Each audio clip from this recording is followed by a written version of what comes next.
Hello, this is Mr. Case, and this is 33.3C. 33.3C. We've been discussing the war in Vietnam. And we see that Ho Chi Minh is a Vietnamese nationalist who became a communist leader and used guerrilla warfare to fight a very effective war against the French colonial power and then the United States. We were introduced to the Viet Cong, who were South Vietnamese opponents of their own government. They might or might not have been communist, but the folks in the north, the Viet Minh, were hardcore communists, and they're going to invade the South. What gives the United States the right to be there?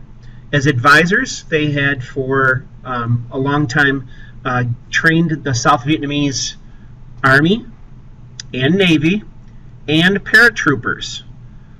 They sent the Green Beret over, who were experts in counterinsurgency and fighting guerrillas.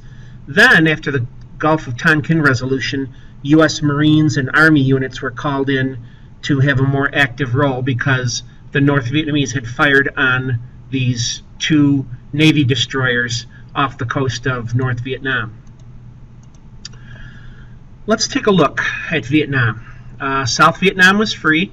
North Vietnamese was communist. Now, notice, North Vietnam shares a border with Communist China, and Communist China is going to give them war materials, guns, ammunition, medicine, food. Laos is going to fall to communism. Burma was not, Thailand was not, Cambodia was neutral too. So take a look here. The North Vietnamese, look at their route for coming into the South. They made their what was called the Ho Chi Minh Trail. Nothing more than just like a dirt road, winding through neutral Laos and neutral Cambodia, and then would come into the South. Knowing that these are two neutral countries, the United States would not bomb them. Well, they did bomb them. So North Vietnam, Laos, and Cambodia did get bombed by U.S. bombers and jet fighters. And the goal here is to take over the entire South. Hanoi to the north, capital of the north, Saigon to the south. I want you to take a look at these two pictures. This is a picture of a Buddhist monk who drove to Saigon and doused himself with gasoline and set a light to himself. He is protesting the government of South Vietnam and how awful they were to the people. This photograph that was taken made the newspapers in most of the major world cities, and it got people to question what the government of South Vietnam was all about.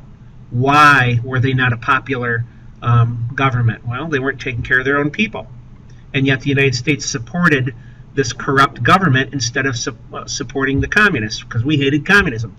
And take a look at this picture here. U.S. troops being ferried to the battle sites with mobile devices like a Huey helicopter.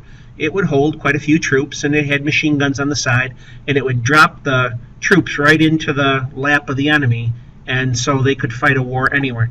You're not going to see a war like World War II where you had battle lines as much as dropping troops right into the enemy's lap. The war wasn't going well at all, and U.S. forces were committing more and more troops to the battle. And we started to get bigger casualties. So, as it became an unpopular war and people back home were protesting, President Nixon had run to become president on the Vietnamization policy. If you elect me, I'm going to pull our troops out and put South Vietnamese units on. So, Nixon's plan for Vietnamization was to replace U.S. forces with ARVN, ARVN units, ARVN units. They were South Vietnamese units. At the same time, what he's going to do is step up, the U.S. stepped up bombing raids over North Vietnam. Stepped up bombing raids over North Vietnam, Laos, and Cambodia. North Vietnam, Laos, and Cambodia. Tons of bombs dropped there in 1969. Well, it did work. Eventually, the North Vietnamese came to the peace talk table, and in 1973, the unthinkable happened for the world. With the Paris Peace Accords, North Vietnam and the United States agreed. The Vietnam War ends. The Vietnam War ends. And the U.S. pulled troops out of Vietnam. The U.S. pulled troops out of Vietnam. So there was peace. But it didn't last for long, because in two years later, in 1975, the North reinvaded the South, and what happened was U.S. was not willing to commit troops to fight, and South Vietnam would have to either stand or fall on its own. Well, they fell. In 1975 also, Cambodia faces a civil war. In 1975, Cambodia faces a civil war in 1975. And the group that emerged victorious is the Khaimah Rouge. Rouge means red. Red is a color for the communists. They were Cambodian communist rebels who seized power.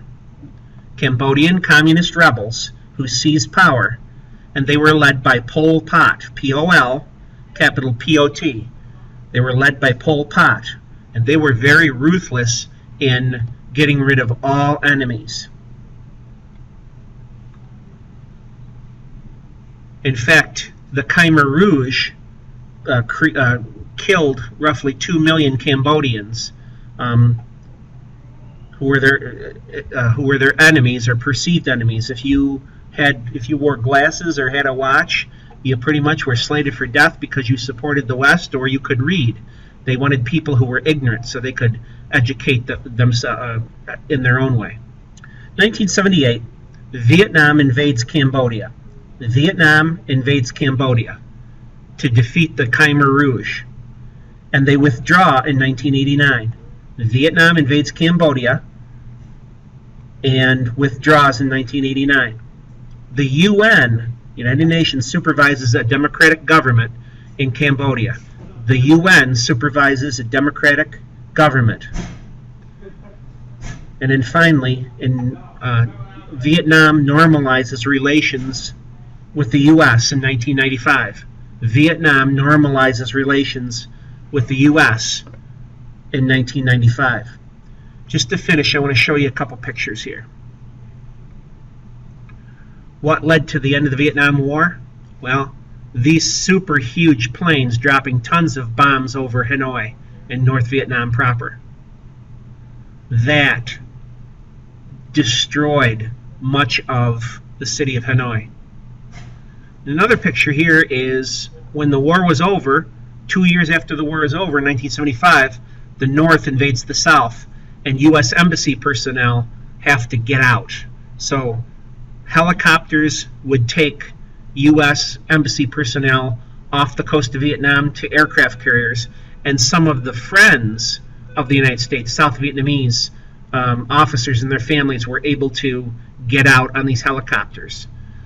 It was a sad day for the United States, but the war is over. Well, this is the end, 33.3 C, and this is Mr. K's.